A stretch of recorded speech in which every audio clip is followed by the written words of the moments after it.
Good morning, everyone. We'll let everyone get back to their seats in just 1 second, and then we'll go ahead and start.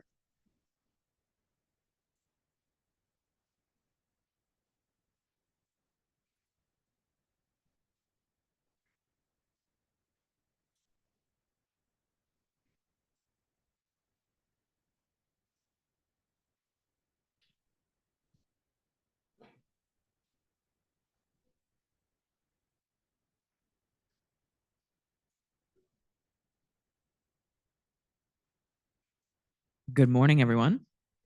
Good morning. Thank you. Thank you. Thank you for joining us here today, and everyone on Zoom as well. Thank you for hopping on. Just getting straight into it. As many of us are aware, things have not been very easy recently, especially with the work Bishop Dylan and so many others are currently doing to hold our community together. It is a very heavy time that we're all going through, and yet we join here today to lift each other up.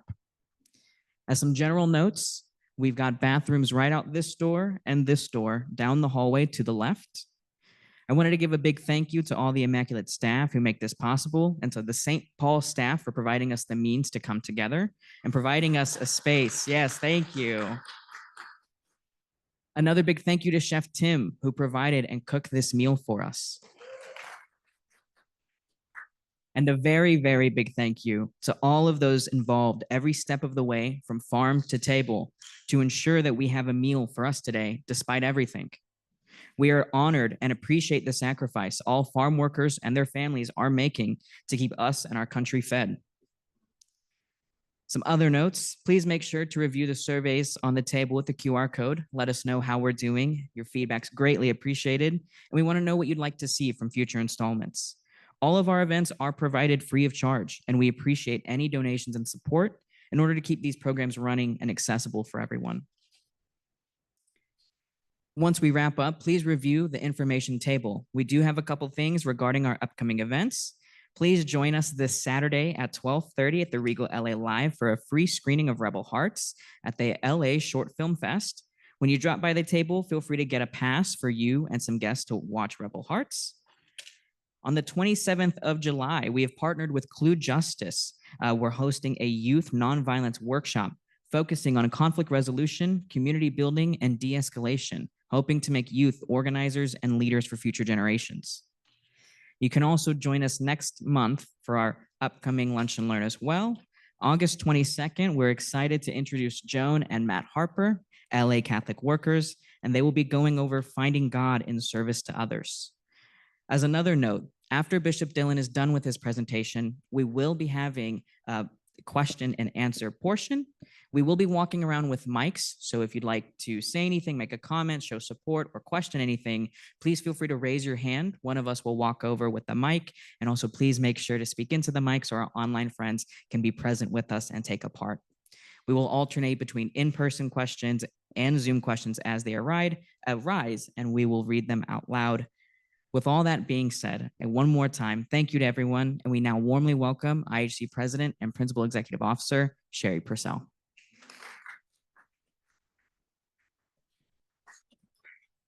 Thank you, Dean. Dean's our new communications manager. He's doing a good job, so thank you, Dean. So welcome, everybody, to our Lunch and Learn series. We've been doing these for about 2.5 years now, and it's always such a joy to see who comes and who shows up, and we have wonderful speakers. As Dean said, check out our website for upcoming activities, and he already gave you the infomercial about the screening of Rebel Hearts on Saturday. So that's fun down at the Regal. So if you haven't seen it, please go. If you're not able to go to that, it is currently playing on Amazon Prime if you have that. So just a little bit about our community. We originated in Spain in the 1850s. We were originally a Catholic order of nuns, and that changed in the 1970s when we became a lay ecumenical community. And the story of our founding during the 70s is best told through Rebel Hearts. It's a documentary that went to Sundance a couple of years ago, and it's a fun film. It's got a lot of animation in it, and it's fun to watch it in an audience because people laugh and cry at the same time. We are celebrating 55 years of our new community. We're not nuns anymore. We do not live in a convent. We are a community without walls, men, women, gay, straight, married, single, and we do believe in diversity, equity, and inclusion. We practice that. We are people of God who believe in living out our faith through justice and social activities.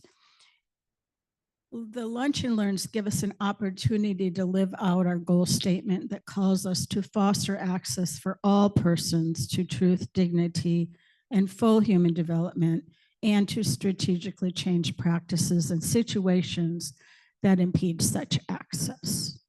So today we are welcoming the Right Reverend Bishop Dylan Littlefield, who serves as the Bishop of the Old Catholic Diocese, I hope I have this right, the Old Catholic Diocese of the Pacific, which is part of the Old Catholic Union of the West. Did I get that right? Before I met Bishop Dylan, I had never heard of the Old Catholic organization. Their story is fascinating, and in many ways I think is similar to the Rebel Heart story of the 1970s. Both groups have chosen to take dramatic stands with regard to the Roman Catholic hierarchy, and I think Bishop Dylan's probably going to be talking a little bit more about that. So what I learned on the website is the Old Catholic movement in the United States seeks to preserve Old Catholic principles while maintaining a commitment to sacramental and apostolic life. It is historically emphasized an inclusive and pastoral approach, particularly welcoming those marginalized in traditional religious structures. The Diocese of the Pacific is LGBTQ affirming and welcomes all people, regardless of gender identity or sexual orientation. They're committed to creating an inclusive, supportive community where everyone is valued and can fully participate in the life of the church. For nearly 3 years, Bishop Dylan has worked closely with the unhoused and recently sheltered residents of the historic and somewhat notorious Hotel Cecil in downtown Los Angeles. His ministry there and on the surrounding streets of Skid Row is grounded in presence. No judgment, no pressure, just honest, patient companionship. Whether advocating for tenants, helping folks navigate broken systems, or simply showing up week after week, Bishop Dylan believes that healing often begins with being seen and known. The Immaculate Heart community has known Bishop Dylan for more than 2 years. He frequently attends our Lunch and Learn series, so we had to get you to be a speaker. And I think he was a friend of the heart even before we launched that program. So he was probably the inspiration in many ways for the establishment of our Friends of the Heart. If you don't know what that is, become a Friend of the Heart. You sign up today. And some of us had the sacred opportunity to be on Skid Row with you during Ash Wednesday this year, and we witnessed Bishop Dylan's ministry at a card table in front of the Cecil Hotel. People on the street gravitated to that table, all receiving that morning to receive a blessing and to seek various kinds of assistance. So at our Lunch and Learns, those of you who are frequent flyers know we ask you to do things, to do 3 things. We help educate you on the topic of the day, but we ask you to pray in your own faith tradition for the issues that you hear about. And we ask you to find a way to take some action. So as you listen to Bishop Dylan, consider how you might get involved in supporting his work on Skid Row. So please join me in welcoming Bishop Dylan. Thank you. That's beautiful.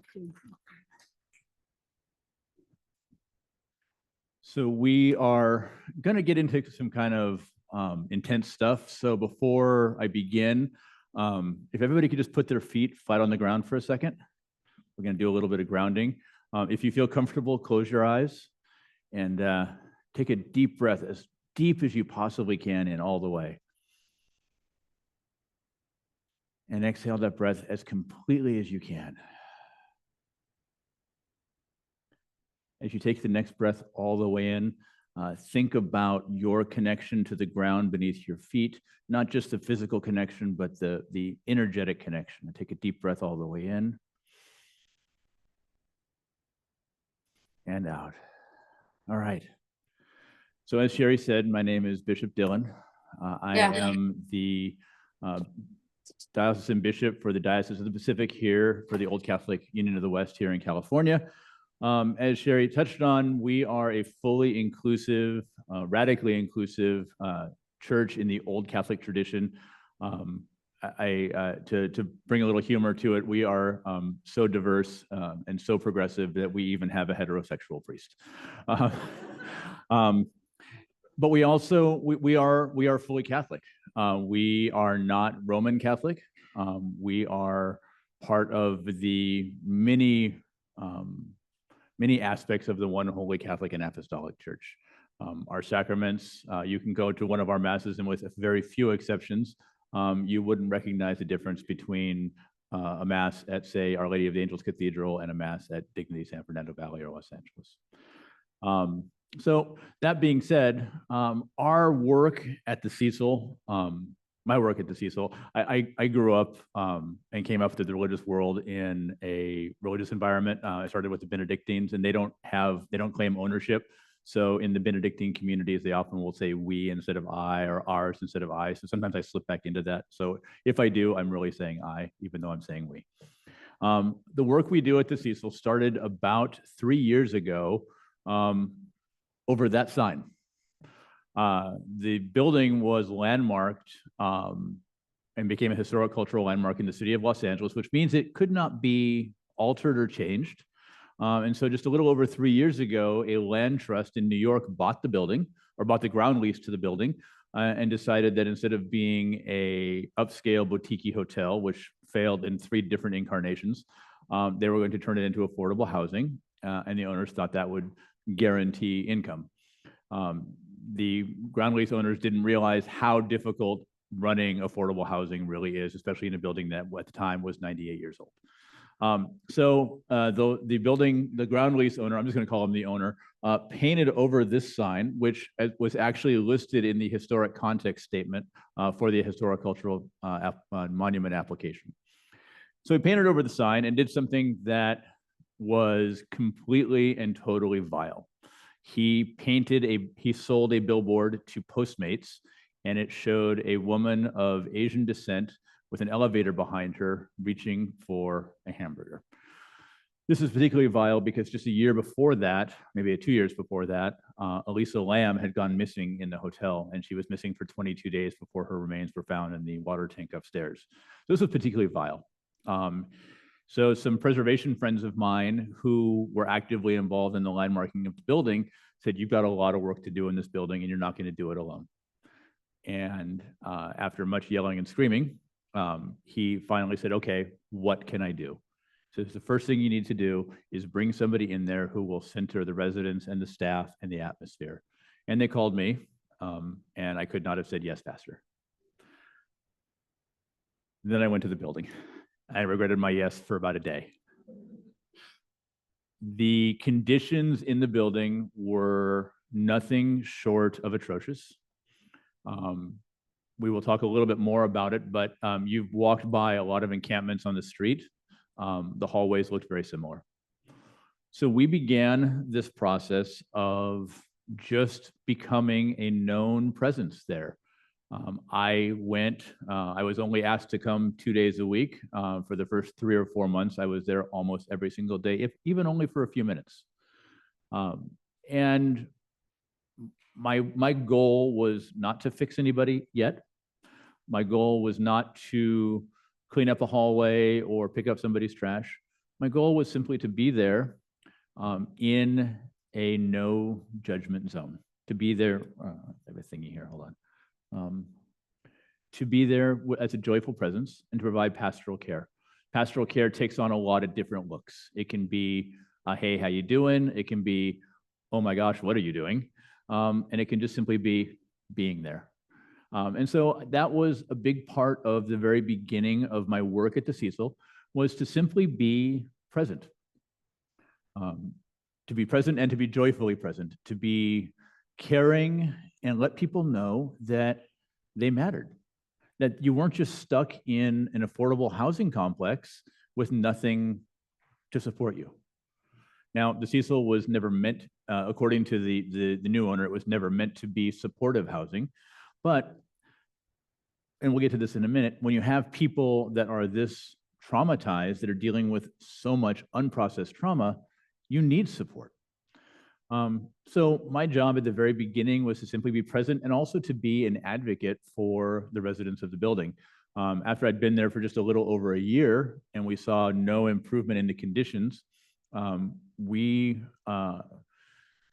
two historians, me, somebody from the Downtown Business Improvement District, and 22 residents marched from the Cecil to City Hall and presented ourselves to the City Council.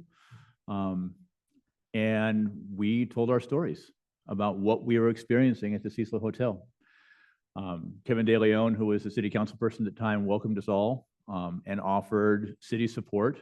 And we began the process of really fixing the mechanical side of the Hotel Cecil. But my advocacy isn't just big, long marches to City Hall. My advocacy really is helping people where they are, meeting them where they are. And if they want to stay where they are, I'll sit there with them, but also walking with them if they want to move forward. And also walking with them when they move backwards a little bit. And that's something that I think is missing in a lot of social work and case management in highly traumatized environments like this. So let me give you a brief history of the Cecil. The Cecil is now 101 years old. It was opened in 1924 as a mid-range luxury hotel. The lobby of the hotel, which is currently occupied by Wesley Health, is ornate. There's lots of brass. There is beautiful marble floor. We know from an article from the LA Times that the marble floors were actually hand cut by the stoneworkers, which was amazing. And it was, for about 5 years, it served as a mid-range luxury hotel. There are some beautiful articles in the LA Times and the Herald Examiner talking about these great events and balls in the lobby of the Hotel Cecil until 1929. In 1929, things took a turn, not just at the Cecil, but around the world. And the Cecil slid into some pretty serious disrepair. For about 8 months, it closed. It opened back up as a flop house for people that were experiencing the effects of the Great Depression.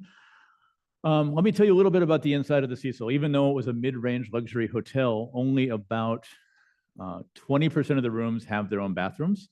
And of the 20%, only half of those are full bathrooms. Sometimes it's just a toilet and a sink. Every room has a sink. But only about 20% of the rooms have any kind of facilities. Everything else are shared facilities at the ends of each hallway. So maybe by 1924 standards, that was luxurious. I don't know. But this is an important thing to remember as we're moving forward. So there were at one point 700 rooms at the Hotel Cecil. This now down to 600. Some of the rooms in the middle of the building where it was structurally sound in the 50s were turned into doubles, and a couple of them were turned into suites. So we lost about 98 rooms. Those rooms are still in the conditions they were in the 50s. And unfortunately, and as Sherry alluded to, it's also been the place of a lot of tragedy, and it's housed the perpetrators of other tragedies. Richard Ramirez, the Night Stalker, infamous here in Los Angeles, lived there for about 10 years on and off during various parts of his crime spree. There was an Austrian serial killer in the 80s who also came out and lived there for quite some time before he was apprehended by Interpol. And I've mentioned Elisa Lam. To this day, nobody knows what happened to her. One of the prayers that I do often at the Cecil is for the peace and rest of her soul. We just don't know what happened. We don't know the circumstances. It's obviously not something that was very nice, whether it was, as her parents suggested, a mental health breakdown or something more nefarious. But We pray for her communally often. So the Cecil has a fun fact behind it, though. It is the site of the very first public AA meeting in Los Angeles. On the mezzanine level, where we do most of our work, is actually what I call sacred ground, because that was where the first AA meeting, a public AA meeting, was held. AA had been in Los Angeles for about 4 years prior to that, but it had always been done in private homes and essentially by invitation only. You had to know somebody to get to an AA meeting back then. So today it is now permanent housing, and I don't say supportive housing, but permanent housing for up to 600 people. The larger problem with the building is that it is a 102 or 101-year-old building, and it doesn't have the infrastructure needed to house 600 people today is not the same as it was in 1924. The power consumption, if we have over about 380 people in the building and the next person plugs their cell phone into charge, it'll blow the entire floor, unfortunately. We are working on that. Department of Water and Power has been very gracious. They've actually ordered power conditioners that will fit in our space so that we can increase our power capacity.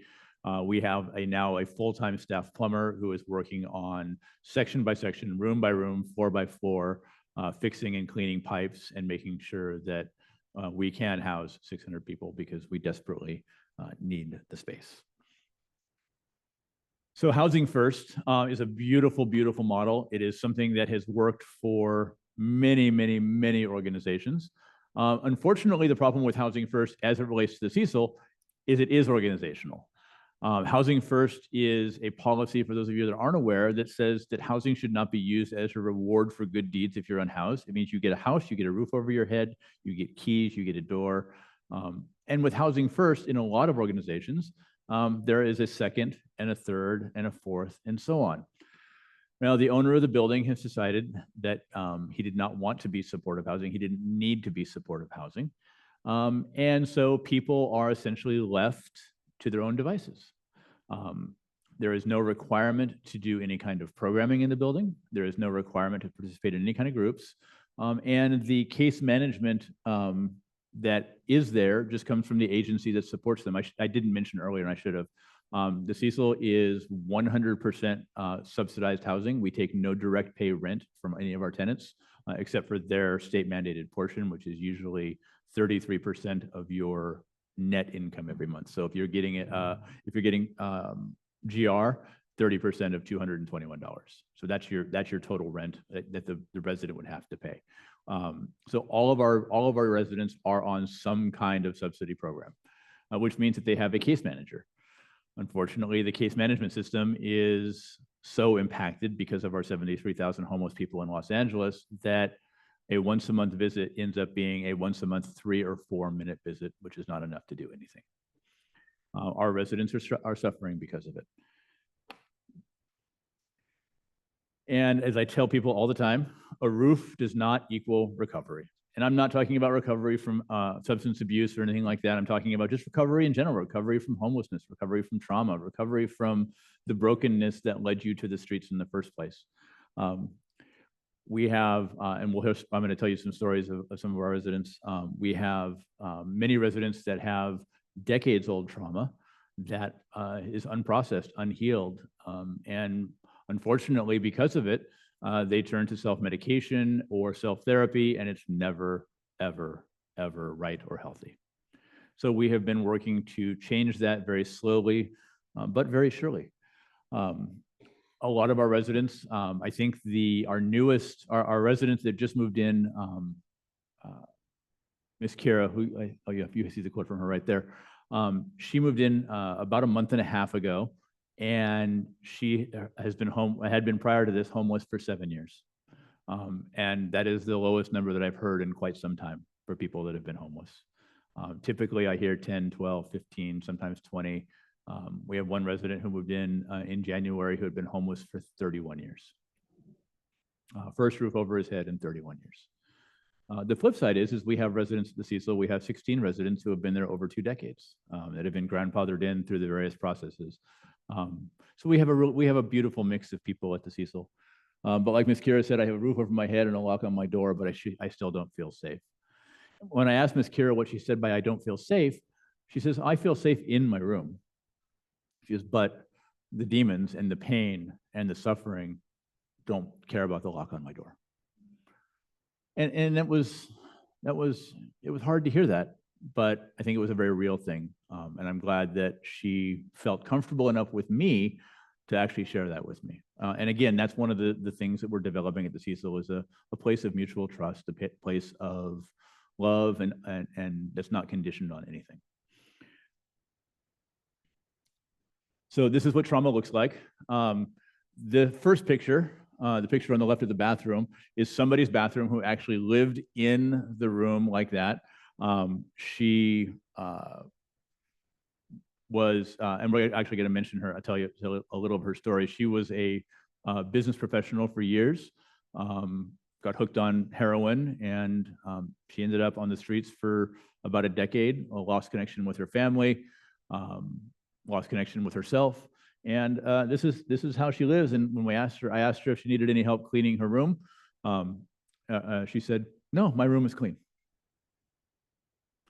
And so that began this whole concept, or this whole understanding, that people don't have the tools to thrive. Again, this is not a place of judgment. This is just a practical statement. I could not imagine going into that bathroom and thinking that was clean. But Carmen thought it was completely okay. And she was comfortable with that. And it's not healthy. It's not emotionally grounding. And it's just not sanitary. So we began this beautiful process with Carmen, which I'll tell you about in a little bit, about what to do to keep yourself organized.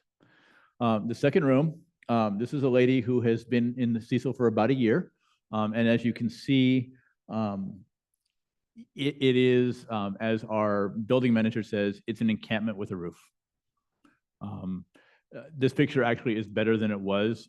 This is, we're going to talk about it in a little bit, but we began about 3 months ago with her. We began this, what I call the 1% program. You make your space 1% better every day, and in 90 days, your space is 90% better. So prior to this, she actually had a tent. You can see where she had the tent bolted into the wall. So she had a tent in her room. Again, this is what trauma looks like. This is what this level of trauma looks like. And this person, so everybody has a key to their door. There are actually 2 keys, one for each lock. This person lost his key, and we will replace your key. There is a key replacement fee, and if your caseworker signs a little form, we'll waive that fee. The keys are generated usually in about an hour. This person did not want to wait the hour to get his key. He came downstairs, said, "I lost my key. I need a new key. Can you open my room for me while I wait for the new key?" So we said, "Sure, but I can't open somebody's room. The building manager can't open somebody's room, so we have security do it." So we called security, and security said, "We're in the middle of something right now. We have a trespasser in the building. We'll be up as soon as we can." This person waited 8 minutes. We do have some video cameras throughout the building. Waited 8 minutes, decided security wasn't coming, and broke into his own room. This is unfortunately what the trauma of the Cecil looks like.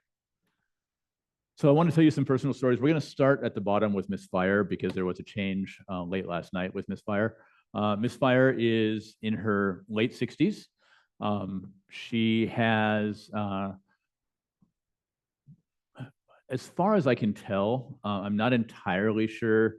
She varies between having rheumatoid arthritis and other joint-related diseases, but she's also had a long problem with alcoholism, so there might be some cognitive impairments there. But Miss Fire is in hospice care at the Cecil. She has been in hospice care for almost a year now, and every single day that she comes down, or every time she comes and talks to me, her words are, and this is the looks that I get, "I'm still here." And I always say, "Thank God." So Miss Fire came to me on my second day at the Cecil. I have no idea what her first name is, Miss, I'm assuming. And she sat down with me and she says, "I'm Jewish, I'm from New York. Tell me about your Christian God." And so we began a beautiful conversation about faith, and it evolved into a conversation about trust. And from there, it became, she was testing me. Of this, I'm certain, and I think I passed the test, because now she calls me. She has some cats, and so I help her feed her cats periodically. And oh, by the way, we're a no pets building, but we have 94 rooms with pets. But you know, she was really amazing. She came down. She's been in the hospital 3 or 4 times. She had pneumonia, probably related to the unsanitary conditions of her room because of the cats. She had pneumonia. She's healed from that very well, but she's been on hospice care. Last night, her case manager called me and said that she was actually going to go on a breathing treatment, and could I advocate for her to get a larger room. So as soon as a larger room opens up, or we can get somebody who wants to move and swap rooms with her, we're going to get a room that's big enough for her to handle the breathing equipment and to give her the ability to walk around a little more freely. I will say that Ms. Fire's room, except for the cats, is spotless. The pneumonia was a wake-up call for her. The doctors were very clear that the pneumonia was probably because of contaminants from her cats. And she's really stepped up, and she's been amazing, but she's on breathing treatments now, and that has me a little concerned. But hopefully it'll be temporary. We're praying that it's temporary. So I want to tell you about Jacob. Jacob was the very first person I met at the Hotel Cecil. I met Jacob. Jacob is a mixed race Jewish kid. He's 30. He is Black and Jewish, but he was adopted by a Korean family. And he has a lot of identity issues. 1 year ago, a little over a year ago now, on his birthday, Jacob went on a very hard drug-fueled rage through the Cecil. And it took our security and I think 6 LAPD officers to subdue him and arrest him and bring him in. He is now in a program.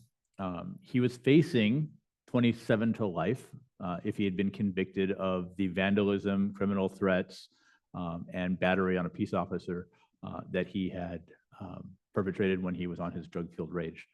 Through my advocacy, we convinced the judge to give him a 2-year program with 5 years of aftercare. The first program he walked away from. So I spent much of the 2 nights after he walked away from the program searching for him through downtown. I found him.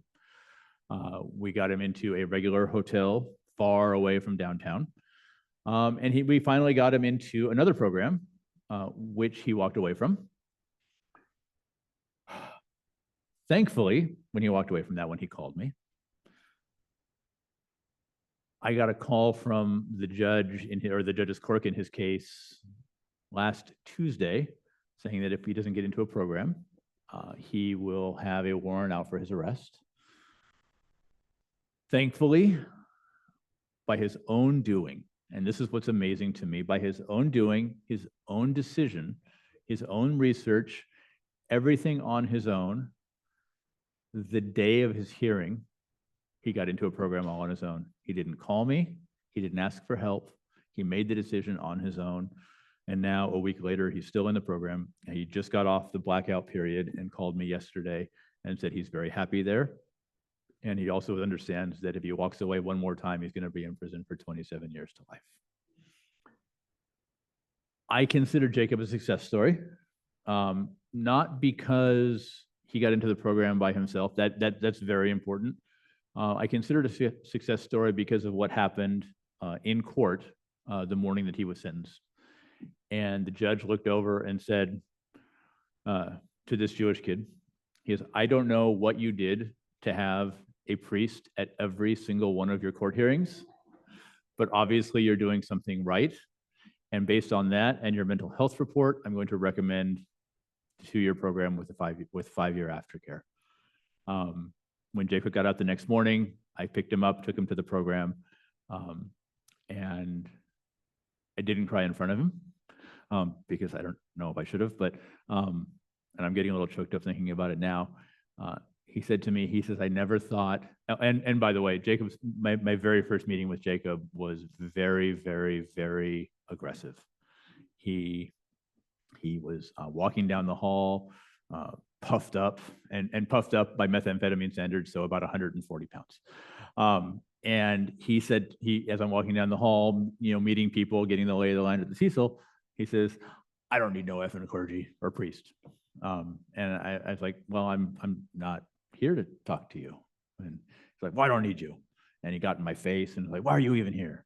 So this is how it started off. And as we're in the car to the program, he says to me, he goes, I don't know why you came to all of my court dates. I couldn't even get my adoptive mom to come. And I said, well, I told you at one point that I was here for you, whatever you needed, and you obviously needed support. And so here I am.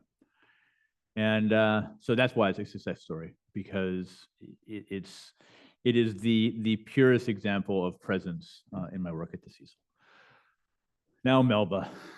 Melba is a Southern Baptist. She makes that very clear. She just moved out of the Cecil. She has a dog named Gouda, who, by the way, has become my best friend. And Melba tries so hard. And the only thing I can say about Melba is she needs to be seen. And one of the things that she does is she's kind of a drama queen. She will make a scene, she will stir the pot, and then she'll walk away and let things happen. So Melba was moving out of the Cecil. She got her first apartment on her own. She has a job with Wagwalkers. So she's making not a great wage, but enough. And as she was moving out of the Cecil, she called me and she said, I'm moving. I need some help. Can I load a few boxes in your car? I said, sure. What time? I'll be there. I said, I'm going to be at the Cecil around 10. Can we do it then? And she says, no, I'd like to do it earlier. I said, how much earlier? She goes, well, how is 5:30? And I said, well, 5:30 is a little early for me. I said, why 5:30? She says, I've made such a mess at the Cecil, I want to go out peacefully. And so I agreed to the 5:30. Again, this is what presence looks like. Chuck, on the other hand, Chuck is somebody that the very first day I met him, which was my 4th day at the Cecil, Chuck was in room 1101. I will never forget the room number. He was in the room, the door barely hanging from its hinges, music, if you can call it that, blaring out of the room. So let me give you a little of the arrangement of the Cecil. The Cecil is shaped like a W. So there's 3 wings. And Chuck's room is 1101. It's the very first room, and it has a straight shot down the bottom of the W. So when I walked up the stairs at the opposite side, I could hear Chuck's music at the opposite side.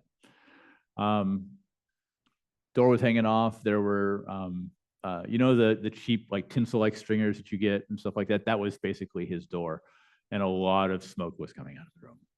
And I was walking through with security, and security said, Mr. Rhodes, please turn your music down. And so he said no in a not very nice way. And then he popped his head out and he goes, oh, Father, I'm sorry, I'll turn my music down right now. It lasted until I left the floor. As we were going down to the 10th floor, I could still hear the music again. But he recognized that there was something different about that day.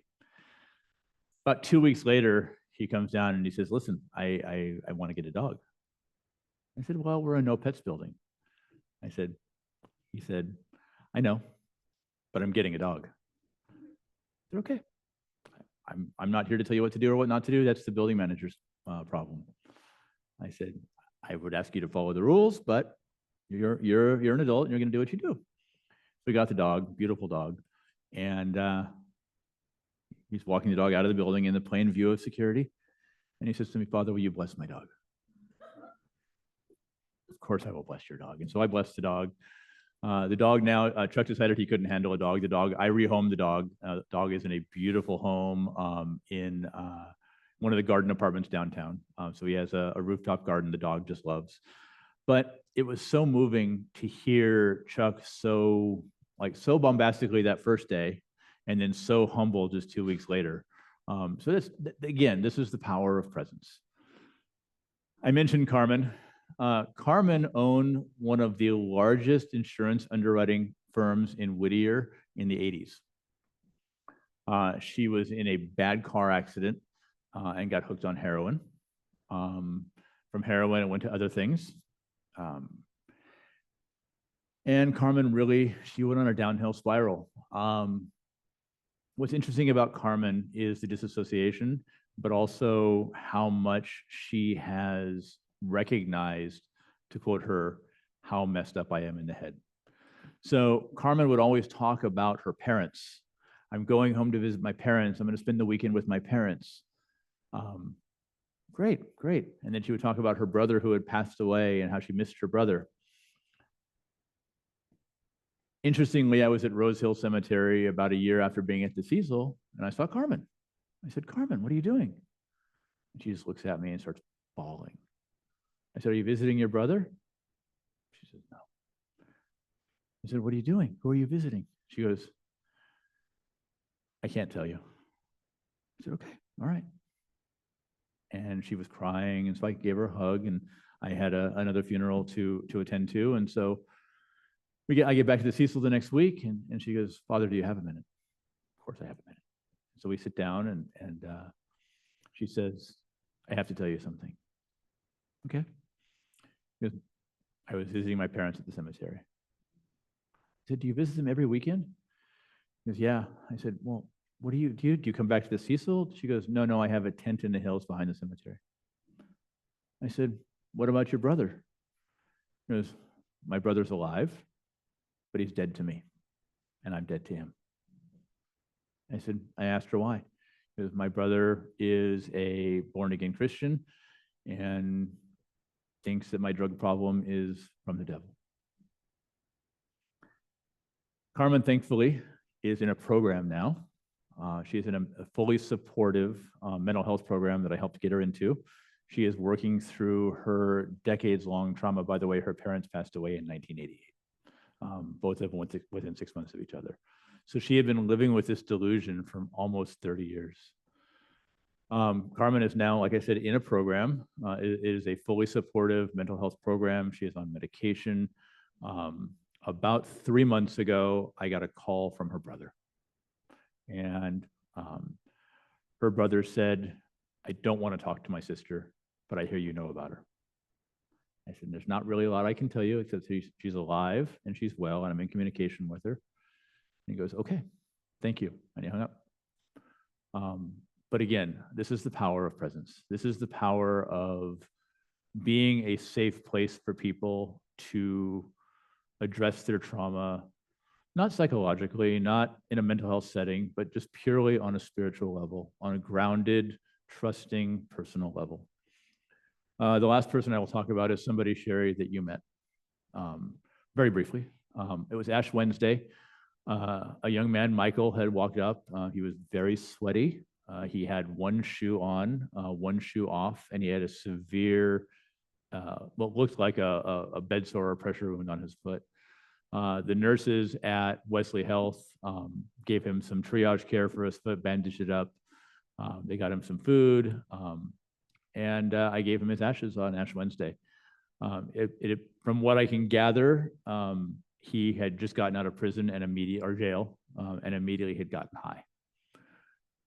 Heard about the Cecil, and made his way from Bigness and Boucher to the Cecil, and began the process of using our interim housing in the bottom floor. In the bottom floor of the Cecil, we have a safe landings location, which is a recliner bed, which has a fair amount of space around it, but you get a bed, you get medical care, mental health triage, a shower, and 3 square meals a day.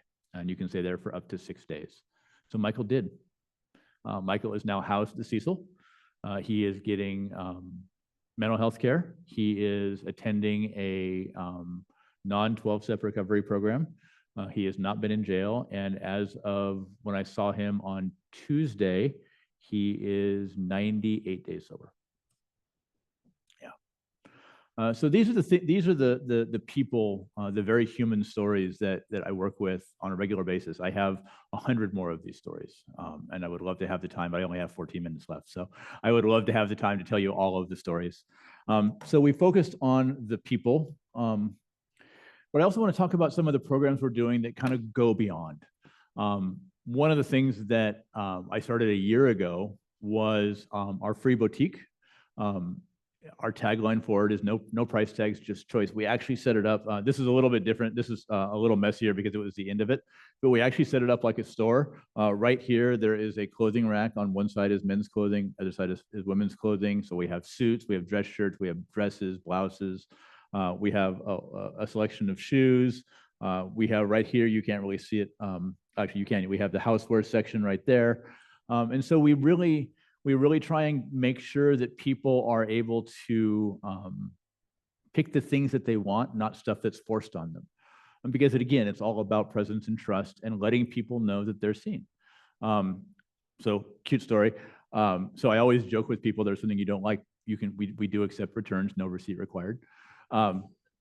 So about a month and a half ago, one of our workers, by the way, the workers that we have in the building, 80% of them live in the building. They provide our janitorial and maintenance care. We have 4 non-residents who are supervisors, and everybody else of our employees are tenants of the building. One of the workers came up and said, "I really didn't like this blouse. Can I return it?" I was joking about the returns, but she did. I said, "Did you want to pick anything else out?" And she goes, "No, I'm fine. Somebody else will take it." And it was such a great feeling for her to feel so empowered and so trusting that she could walk up to me and say, "I didn't like this." I have a friend who used to be a merchandiser for Robinsons. And so once every 2 or 3 months, she'll come up and help people select clothing and she'll put it up to people and say, "Oh, this looks good. This will look good on you." And she does a really great job. And it's such a wonderful way to give people the power of choice. We're working with populations that are not given a lot of empowerment and self-empowerment. One of the programs that actually Immaculate Heart helped me start last year was our Dishes with Dignity program. So the Dishes with Dignity started because I was doing welcome packets to our new residents, and it had soap and a sponge. You can see the soap and sponge, and a dish towel. I thought, great, people, well, this will be a great way to start. And so one lady, Cindy, she's in 428. I will always remember that room number for the rest of my life. I handed the bag, and she opens it up, and she looks in. And in her very street way, with epithets that I cannot use here, she goes, "What am I going to wash with this?" I was like, "What do you mean?" She goes, "I've lived on the streets for 14 years. I have paper plates and styrofoam containers. You don't wash that blank." I was like, interesting. And so I went to the Dollar Tree and went into my own cabinets and started gathering dishes for people. And so now our welcome packets consist of all the things you see there. I also have a selection of donated toasters and coffee makers for people that want those as well. And so this is Dishes with Dignity. It's letting people know that they don't need to hoard styrofoam dishes and plates. We also do religious services. We are obviously, as I mentioned at the beginning, I am Old Catholic, but we are open to all. We do practice completely open communion to anybody. There are no preconditions. Oh, by the way, this is Chuck. This is the Chuck from the story. Oh, and that's Gouda. This is Gouda, my best friend. As you can see, we are truly open to all. So we do, as Sherry experienced on Ash Wednesday, we do religious services, and they are open to everybody. Sometimes they are just places for people to get a quiet moment. Sometimes they're places for people to, worship, and sometimes they're places for people to escape to for whatever reason, and it's all okay. We also do monthly community meetings. Our community meetings are places for our residents to voice their concerns, but also for us to voice our concerns. If we see that people have a lot of trash outside their room, even though we have workers that take the trash from every floor, we want to be able to address that in a very non-confrontational and open way. Also, they can address problems to us. One of the things that we do 4 times a year is we have the Universal Lifeline telephone service. They come in and provide free cell phones for people. That level of connectivity is so vital. We're working on doing it every month, but right now they only have the bandwidth to do it 4 times a year. And the thing that I think is really, really, really important here is the sense that we're building a community. We're not fixing people. We're not solving a problem per se. We're giving people the tools to solve their own problems with support of their community. It really it means centering on relationships, rhythm, and care. The thing that I cannot stress enough about what we do is I get an opportunity to know people who don't get known. I get an opportunity to meet people and to get to know people on a level that they're so protected, but we break those barriers down and give them a chance to really express and be themselves in a way that their self-protection doesn't always allow. So rather than focusing on fixing, we've chosen to make pathways possible to healing.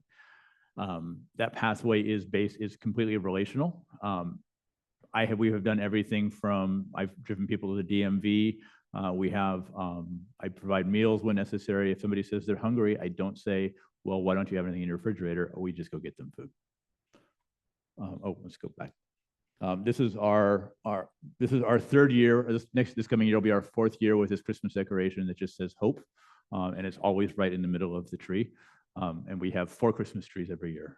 We have one in the mezzanine, one in the lobby, one in the office, and in practice, we're supposed to have one out front.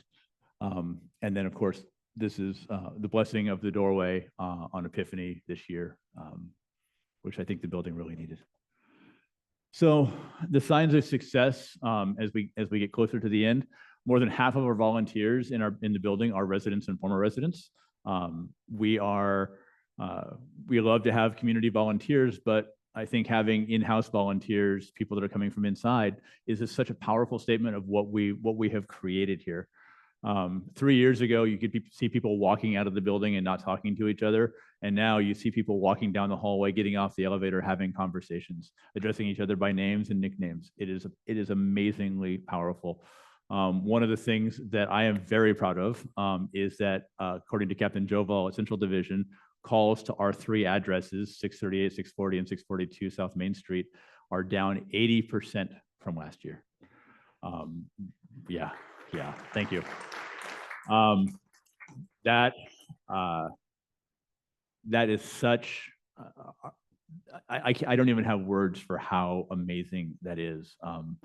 And part of it is because of our security, but part of it is because we're engendering a sense of community. We're creating a place where people are proud to call home, where they don't need to fight for the things that they need, that the things that they need are available, and that support to get those things are available. And we did, a year ago, we did de-escalation training for people. And in that de-escalation training, we talked about ways to resolve problems without confrontation, which is also probably why our police calls are down. And so now I actually will see people in hallways, and we have a couch just by the elevator. And we call it our cooling station, and it's more emotional cooling than physical cooling. And this couch, I've seen people walk by and says, well, you really didn't need to do that when you walked by my room yesterday. And I'm like, I'll always stop and listen. And they're actually using the de-escalation concepts that we've trained a year ago. And it is powerful. It is amazing. I can't believe it's already been an hour. And more importantly, these are not metrics. These are community victories. This is how we build the community. It's piece by piece, action by action. I am happy to say that we are starting very soon mental health group therapy programs or group process group programs. And the people that are facilitating that are here, Andy and Jill. So These are my friends from the Garibaldino Society, the Italian Club in Highland Park. We are also bringing back 12-step meetings. As you know, the second A is anonymous, and we have a lot of open space. So we're trying to figure out ways to privatize it that will also honor the history of the building without damaging the building. But those will be 12-step meetings will be coming back very soon. We have begun very preliminary conversations with Nellie at Creative Arts Center to bring art therapy to the building. And one of our residents recently said, if I do art that's really nice, can I sell it? And so we are going to create a gallery, and we're going to have a full-time gallery installation of Cecil art starting in January. We're also working on our twice-monthly food pantry. Things are, last year, or the beginning of this year, we lost a great deal of our federal funding. Our community engagement grants went down from a very healthy number to just under $3,000 a year. Unfortunately, that's not enough to do all the things we need to do for a food pantry, especially if we want to have non-shelf stable foods and healthier food choices. So we're working on that. In the meantime, I do offer meals to anybody who needs them. And periodically, the Garibaldino will donate food. Just a month ago, we had rib roast, an amazing 3-bean salad that Amanda made, and fresh bread that Ignacio made. So we are feeding our communities. We're trying to keep it as healthy as possible. And the thing that just happened within the last couple of days, I think it happened officially Monday, is now I am an authorized Department of Mental Health referral agent. So I can now write referrals for emergency mental health and long-term mental health programs to the Department of Mental Health, as well as city agencies that partner with them. So that'll start officially on August 1st. So I am now able to provide for our community mental health referrals. We have 345 residents. I'll be writing 344 referrals.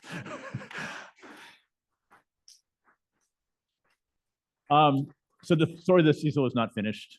We have spent a lot of time trying to not ignore the past, but to really change the narrative of the Cecil so that while the past is the past, it has a future.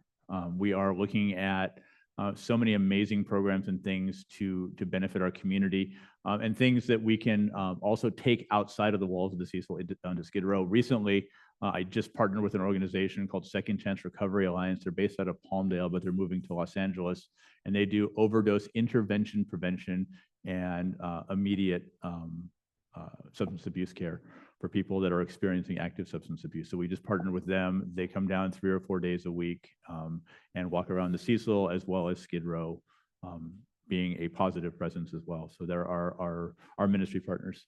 And so the slow miracle of presence, it has taken me 3 years to get here. God willing, I have decades more, or God willing, they won't need me in a decade. But we will continue to promote the healing, the growth that we have. This is Martin, by the way. Martin suffers from severe schizophrenia. He has visions and all the things that come with schizophrenia. But at our free boutique, he saw suits that he liked, and so Martin, who hasn't washed his clothes in 4 or 5 months, put on a brand new suit with a brand new shirt, a brand new cravat, a brand new coat and tie, and I think he actually has on brand new shoes as well. So you can see the pride in his face and overcoming little barriers like that. And finally, this is always the part that's the hardest for me, but I'm going to do it anyways. Our work is completely and totally community supported, especially now in 2025 in our current political environment. We are completely community supported. So if you have an opportunity, please visit www.hotelcecil.org. There you can donate. You can also see a lot of what we do, keep up with the things that are an important part of our work at the Cecil. And you can also always email me. I always love to receive emails. I say that now, but it's revdylan@oldcatholicusa.org. And most importantly, thank you to my amazing Immaculate Heart friends. I cannot tell you how grateful I am for our friendship, our relationship, our love. That picture says it all. And it's one of my favorite pictures. I have one of those digital frames in the office, and it's like it's in the digital frame. So thank you so much to the Immaculate Heart community. Thank you all for being here and being present for this. I am grateful for all of you, and thank you. And now we have questions.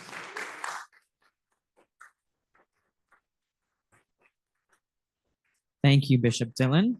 So he is correct. We will be taking questions soon. If there's anything you'd like to ask or comment on, we ask that you raise your hand. Michaela and I will be walking around with the mics as well. And again, when we do receive, and if we do receive any Zoom questions, we'll alternate between people here and our friends online as well. So anyone have any questions to start us off?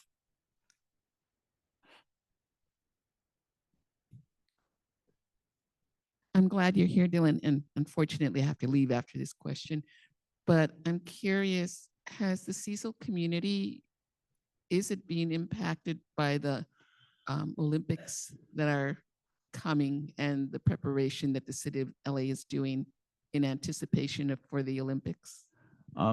Yes, but in ways that you will be surprised at. Because we currently have 255 available rooms, the city has really stepped up. Department of Public Works is really working on increasing our power availability. So the effect has been very positive that our infrastructure is being improved so that people can be housed there. We also are in the process of asking the new county housing authority that was developed under Prop A to increase our funding for available vouchers. And they have given us a preliminary yes once the commission is actually seated. So that's all in preparation for the Olympics and as a result of the preparations for the Olympics.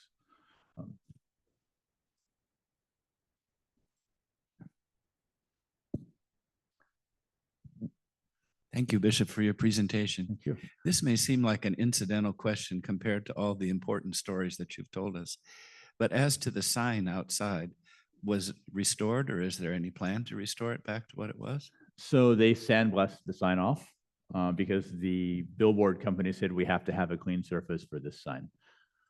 So the sign doesn't even exist anymore. However, I know that I want to say the Art Deco Society and one other preservation organization here in Los Angeles has been talking about fundraising to restore the sign.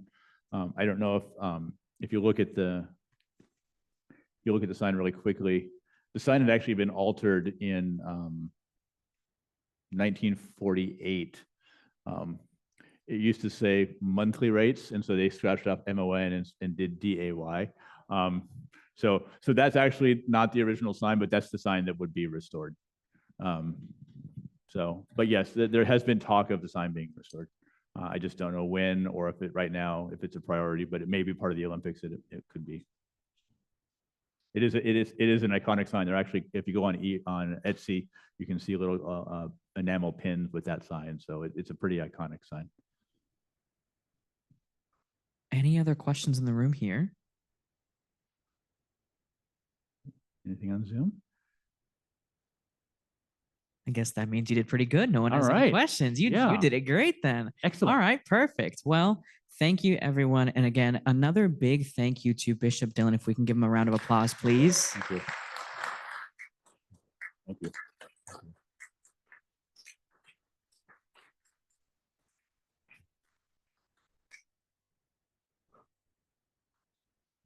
Thank you again, everyone, for coming, everyone here, everyone in Zoom. We would not be here without you, and I think we can all say that for each other as well. Please make sure in this time right now we come together, form that community, and we'll always be here.